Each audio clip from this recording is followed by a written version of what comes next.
Hey, what's going on, NFL fans, Atlanta Falcons fans? This your boy, Antoine Smitty Sports Machine, man. Y'all know how I get down. Y'all know how I do it. Press that subscribe button. Also, press that notification bell to get my videos. As soon as I drop them, press that like button, man, to help me get my recommendations up.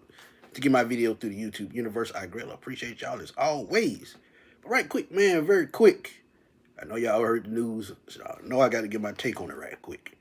Myles Garrett, Cleveland Browns edge rusher, future Hall of Famer. Yeah, that's right, I said it. Future Hall of Famer, because that's where he's going. He's had a dynamic career so far in Cleveland. Drafted in 2017, and I'm looking at this as the Browns about to blow it up. Myles Garrett knows it. And if you look at what the market is for an edge rusher like Myles Garrett, Cleveland better jump at every bit.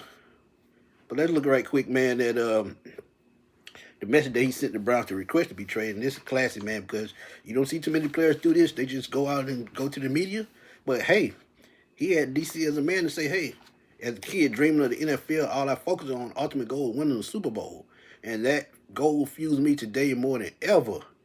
My love for the community of Northeast Ohio and the incredible fan base of the Cleveland Browns past 8 years shaped me who I am today.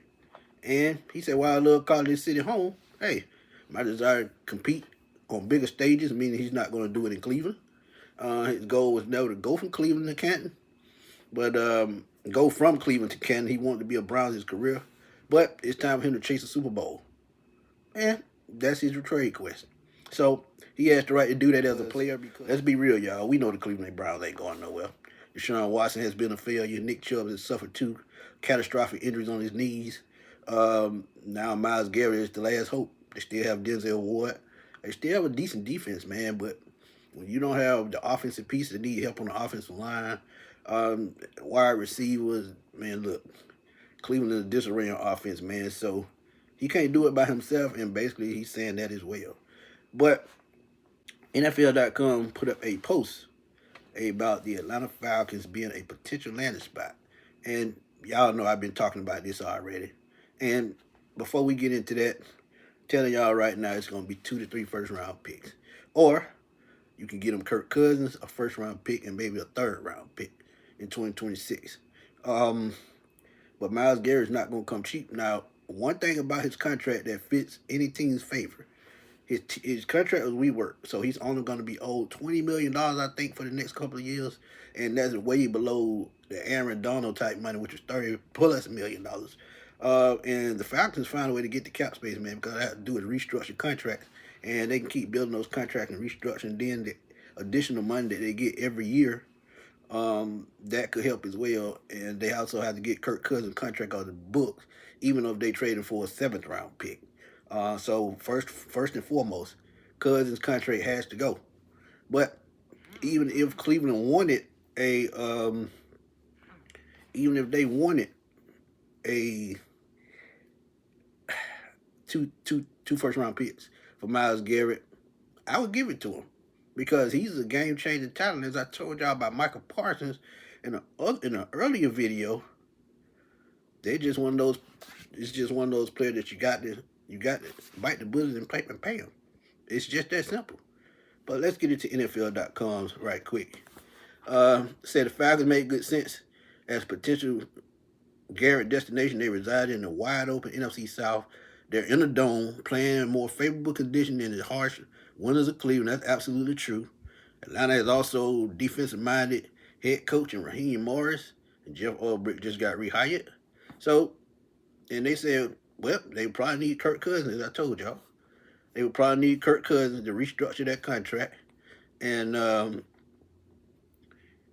ramification on him is high, projected to be more than 8 figures. And that's crazy.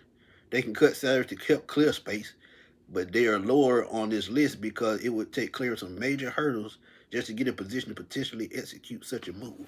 And that's what I'm saying. You know they don't have a third because of Judon. They only have 5 picks in this draft, and then they will have to give up picks in 2026 as well. Maybe 27, who knows? But Myles Garrett, to me, he's still in his prime.